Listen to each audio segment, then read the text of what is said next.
welcome back to my channel. I'm Brianna.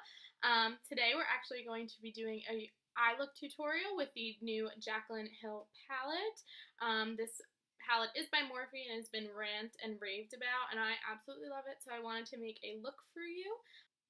So, as you can see, this palette has a lot of range of colors and spectrum, so that's why I really love it. I feel like it can work for so many people in so many different skin tones. But we're first going to go in with our transition color. So the first shadow I'm going to use is actually this one right here. This is my favorite transition color in the entire palette.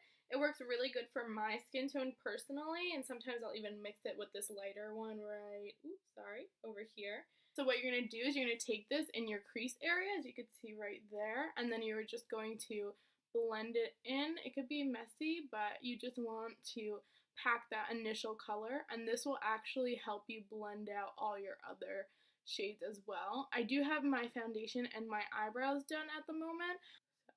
I just apply that in there messily, no preciseness really. And this is going to be a really easy look for beginners as well. The next eyeshadow I'm going to go in with to the palette is actually this like burnt orangey shade. This one is really beautiful. It's probably my favorite in the entire palette. I use it, I would say 5 times out of the week. I love it that much. And I'm going to blend this into the crease. So this is the initial color, but this is actually going to end up being the whole basis for the eye. I'm just doing this so that when I put it on my lid, it will blend out into my crease very easily, and then I won't have to worry about it being just like a straight color on my lid. So just going in with that. Just the same way, just a little more precise into that crease. You can see right there where that line is, and just blowing it into that area. And then feel free to build up. Remember, you can always add more, but you can't take away what you put. So I usually will just gradually build it up, and I'll blow it out. I just do like a circular motion, as you can see, and then just windshield wiper motion as well.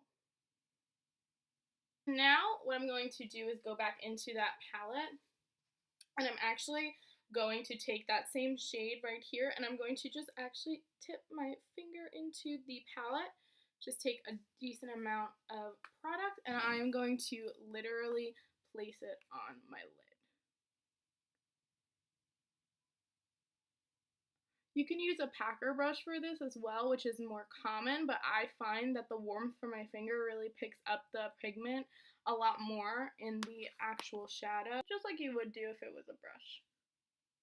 I'm going to go back with my brush. I did forget to tell you, I am using the Sigma E25 brush. It is my favorite one that I use. And then I'm going to blend out those edges. Taking that shade again on my brush, I'm just going to put that directly in the crease, going a little heavier this time.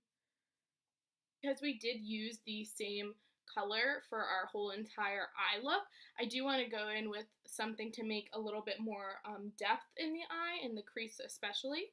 So I'm actually going to go back into that palette, and I'm going to go into this shade right here. Now I'm going to take the same brush. I usually will stick with the same brush if I'm doing like a blown out look like this. And you're just going to place that right in the little outer V of your eye. I will actually just take like a little square, like one that I use to remove my makeup or anything like that. I'll take my brush and I will blend out that orangey shade that we have. Because now I don't want it too intense, and I'm going to actually blend out the outer areas. So I'm just going to do that. And I am going to go back into my initial transition color, and we're going to blend out all that we did so it's not too harsh towards the top. Now that that's done, I will take this Stila eye glitter. I kind of wanted it to be like a very like orangey shade, and then I wanted something to pop on my eye. So instead of going in with a normal powder in my tear duct, I'm actually going to go in with the Magnificent Metals in Golden Goddess by Stila. I really like these. The applicator is just really nice, and it just gets everywhere that I really want it to. So going into my tear duct, I'm just literally going to place that in there. You can work with it a little bit. Usually I will. I won't add more product. I'll just go in and blend it a little more. And then you're going to apply some mascara, of course. So I'm using the Lancome Grande Dios in Extreme Black.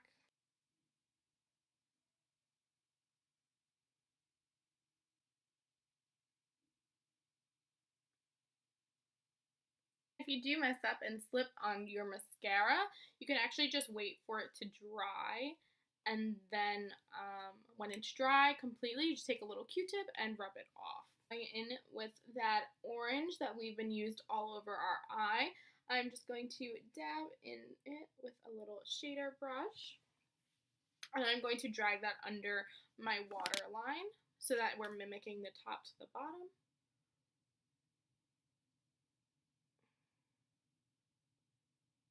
I will usually do it before I apply my bottom mascara. It just makes it easier. Now I'm going to apply some bottom mascara.